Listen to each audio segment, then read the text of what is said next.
going to begin by reading The Great Gatsby by Scott Fitzgerald. This is one of my favorite books. I think it reads like poetry, so see if you agree with me. We're just going to start from the beginning. This was actually, interestingly enough, written right before a great time of turmoil in the country, and so interesting that we read this now of all times. So let's start reading The Great Gatsby by Scott Fitzgerald. It starts with once again to Zelda, which was his wife, who he was deeply in love with, even though she wasn't always very kind to him. So let's read chapter 1. In my younger and more vulnerable years, my father gave me some advice that I've been turning over in my mind ever since. Whenever you feel like criticizing anyone, he told me, just remember that all the people in this world haven't had the advantages that you've had. He didn't say any more, but we've always been unusually communicative in a reserved way. And I understood that he meant a great deal more than that. In consequence, I'm inclined to reserve all judgments, a habit that has opened up many curious natures to me and also made me the victim of not a few veteran bores. The abnormal mind is quick to detect and attach itself to this quality when it appears in a normal person. And so it came about that in college I was unjustly accused of being a politician because I was privy to the secret griefs of wild, unknown men. Most of the confidences were unsought. Frequently, I have feigned sleep, preoccupation, or a hostile levity when I realized by some unmistakable sign that an intimate revelation was quivering on the horizon. For the intimate revelations of young men, or at least the terms in which they express them, are usually plagiaristic and marred by obvious suppressions. Reserving judgments is a matter of infinite hope.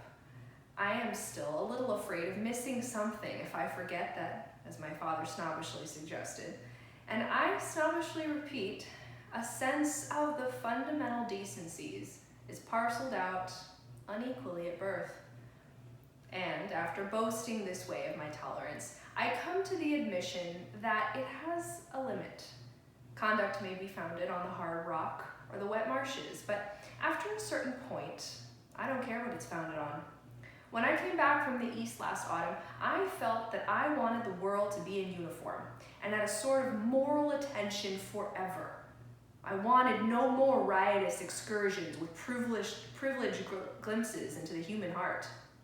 Only Gatsby, the man who gives his name to this book, was exempt from my reaction. Gatsby, who represented everything for which I have an unaffected scorn. If personality is an unbroken series of successful gestures, then there was something gorgeous about him. Some heightened sensitivity to the promises of life, as if he were related to one of those intricate machines that register earthquakes 10,000 miles away. The responsiveness had nothing to do with that flabby impressionability, which is dignified under the name of the creative temperament.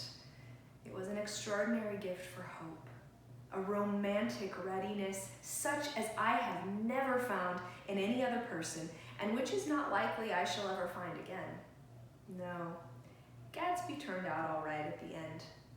It is what preyed on Gatsby, what foul dust floated in the wake of his dreams, that temporarily closed out my interest in the abortive sorrows and the short-winded elations of men. My family have been prominent, well-to-do people in the Middle Western city for 3 generations. The Carraways are something of a clan, and we have a tradition that we're descended from the Dukes of Buccleuch. But the actual founder of my line was my grandfather's brother, who came here in '51, sent a substitute to the Civil War, and started the wholesale hardware business that my father carries on today. I never saw this great uncle, but I'm supposed to look like him, with special reference to the rather hard-boiled painting that hangs in Father's office. I graduated from New Haven in 1915.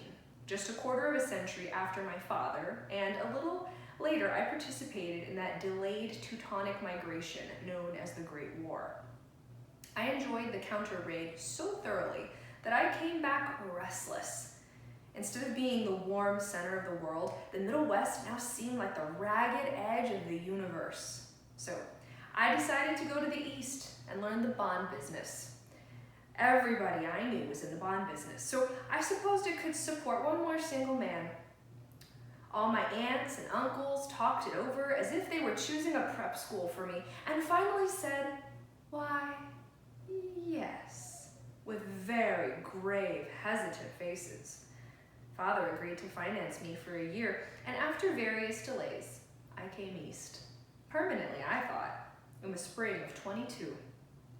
The practical thing was to find rooms in the city, but it was a warm season and I had just left a country of wide lawns and friendly trees. So when a young man at the office suggested that we take a house together in a commuting town, it sounded like a great idea. He found the house, a weather-beaten cardboard bungalow at $80 a month. But at the last minute, the firm ordered him to Washington, and I went out to the country alone. I had a dog, at least I had him for a few days until he ran away, and an old Dodge, and a Finnish woman who made my bed and cooked breakfast and muttered Finnish wisdom to herself over the electric stove.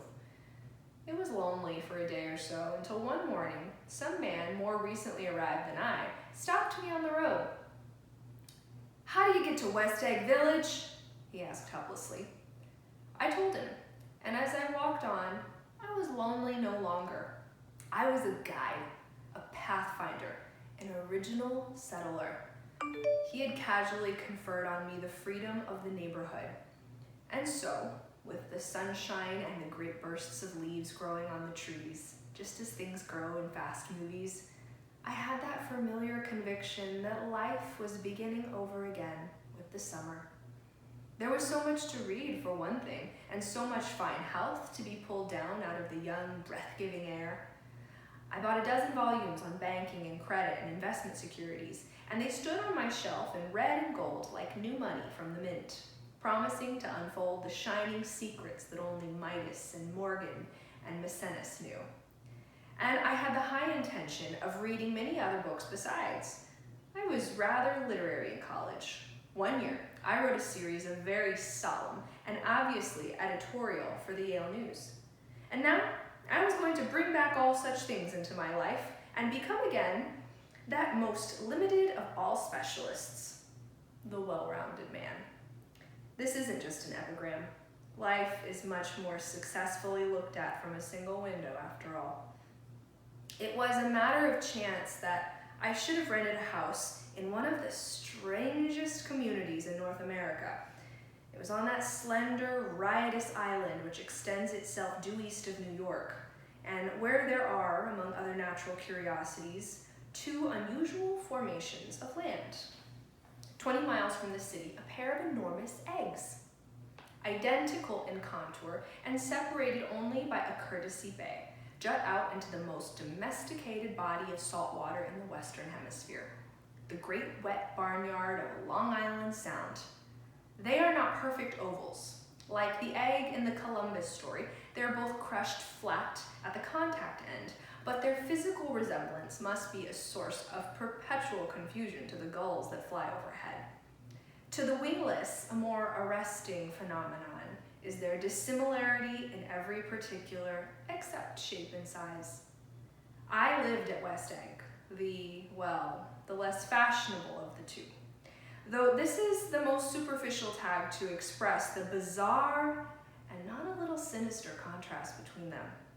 My house was at the very tip of the egg, only 50 yards from the Sound, and squeezed between two huge places that rented for $12,000 or $15,000 a season. The one on my right was a colossal affair by any standard. It was a factual imitation of some Hotel de Ville in Normandy, with a tower on one side, spanking new under a thin beard of raw ivy, and a marble swimming pool, and more than 40 acres of lawn and garden. It was Gatsby's mansion.